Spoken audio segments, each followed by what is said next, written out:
Pour ne rien manquer, abonnez-vous maintenant.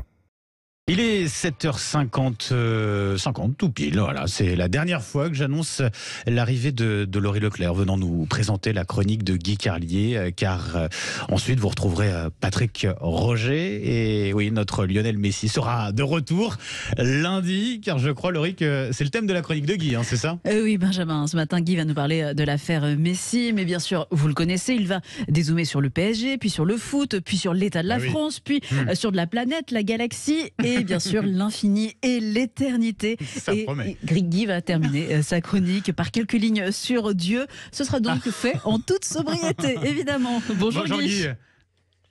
Bonjour Laurie, bonjour Benjamin, bonjour à tous. Oui, l'affaire Messi, je vais y venir, mais revenons au point de départ, le foot français. Alors, sur le plan sportif, comment vous dire, en voyant le parcours européen des clubs français, un peu d'histoire, en voyant le parcours européen des clubs français en Champions League, il y a quelques années, l'UEFA avait décidé de créer une consolante. Souvenez-vous, ils avaient inventé l'Inter-Toto, ça faisait pas sérieux comme nom de Coupe d'Europe, hein, la Coupe Inter-Toto, pourquoi pas la Coupe Placide et Museau. Mais là encore, les clubs français se faisaient sortir par des clubs albanais. Alors ils ont créé l'Europa League. On est tellement nul encore que l'UEFA s'est dit, bon, après la C3, on va créer la C4 et on va l'appeler conférence. Ça veut rien dire, mais ça sonne œcuménique. Hein. Et là-dedans, on va mettre des clubs de district. Et ben là aussi, on s'est fait battre par des clubs à la con. Le dernier français cette année, c'était Nice. Et ils ont été battus par balle. Alors là, l'UEFA est bien emmerdé parce que ils se demandent si après la Coupe Conférence, ils vont quand même pas créer la coupe séminaire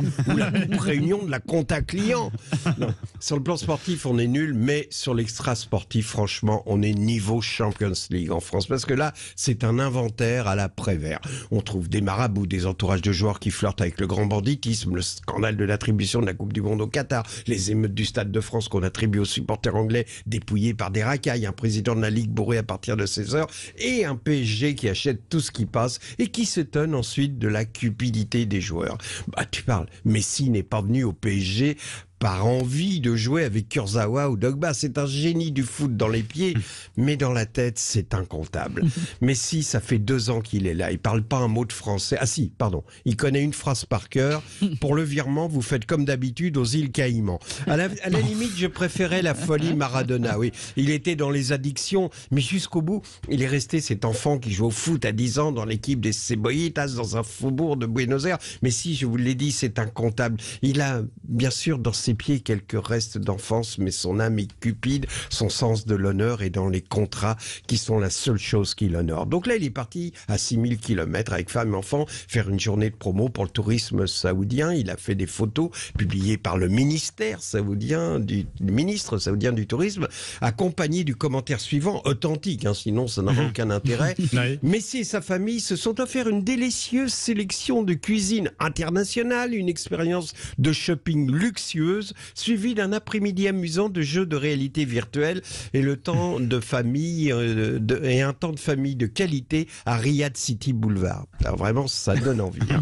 On a compris donc que Messi ne voulait pas rester au PSG, que le club a voulu sauver la face en devançant son annonce, un peu comme vous, Benjamin, quand votre amoureuse vous a mis dehors et que vous avez rétorqué, c'est pas moi c'est pas toi qui me chasse, c'est moi qui m'en vais. J'étais pas au courant. Et là, c'est pas Patrick Roger qui vous chasse, c'est vous qui partez. Non, Patrick s'est absenté quelques jours, c'est parce qu'il préparait le mercato radio. Hein, il a décidé d'être actif sur le marché des transferts. Il a préparé les lendemains qui chantent de Sud Radio. Il sera là lundi. Alors, samedi, c'est la journée. Ça, c'est mardi, vrai. Mon cher. Ah, mardi, d'accord. Ah oui, c'est vrai, lundi, c'est le férié.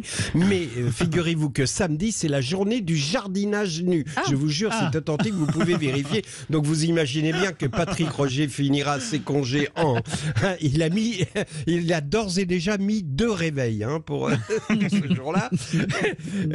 Et il aimerait d'ailleurs jumeler cette journée avec celle des zones humides dont je vous avais déjà parlé. Enfin bref, pour finir, nous sommes le 4 mai. Le 4 mai 59 a eu lieu la première cérémonie des Grammy Awards.